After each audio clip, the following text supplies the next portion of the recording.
يا صاحبي الجميل، عمرك فكرت إنك تدفع لنفسك قبل ما تدفع لأي حد تاني؟ تحوش لنفسك حتى قبل الإيجار والكهرباء؟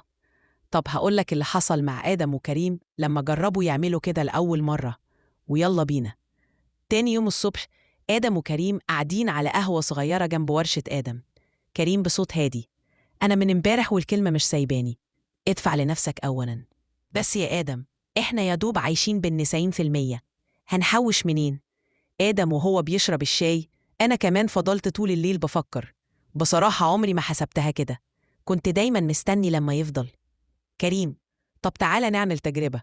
أول ما نقبض نشيل 10% على جنب، حتى لو مش عارفين هنعمل بيها إيه. آدم: هنسميه نصيبي من بكرة، مش مصاريف النهاردة. آخر الشهر، آدم في الورشة بيقبض، ياخد ظرف المرتب يبص فيه، يضحك بخفة ويقول في سره: يعني 3000 جنيه؟ ال3000 بس ليا؟ طب ما هو تليفوني مكسور والعيال محتاجة والكهرباء متأخرة. يمد إيده علشان يصرف، بس يفتكر وش عم إبراهيم، صوته كأنه بيقول: لو صرفت كل جنيه بتكسبه هتفضل دايما تشتغل للجنيه، لكن لو خبيت له أخ صغير هيكبر ويبقى سندك بكرة. آدم ياخد نفس ويشيل ال300 جنيه في ظرف تاني، يكتب عليه لن تمس. نفس الوقت كريم في البيت بيكتب ميزانيته على ورقة، حاطط في أول بند: تحويشة النفس 10%.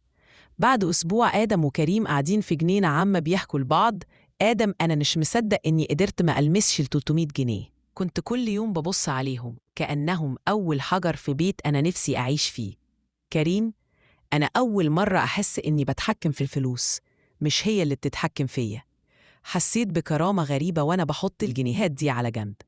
آدم بابتسامة: بس عايز أقولك حاجة، بعد ما شلت 10% لاحظت إني بصرف بحذر أكتر. بقيت أسأل نفسي قبل أي حاجة: هو ده مهم ولا ممكن أستنى؟ كريم: أنا كمان. واللي أغرب إني قدرت أكمل الشهر، نفس المرتب، نفس الظروف، بس فرق التفكير. آدم بصوت واثق: يعني هو مش سحر، هي عادة. أول ما تحط نفسك أولوية كل حاجة بتبدأ تتغير. كريم: فاكر لما عم إبراهيم قال الشجرة بتبدأ من بذرة؟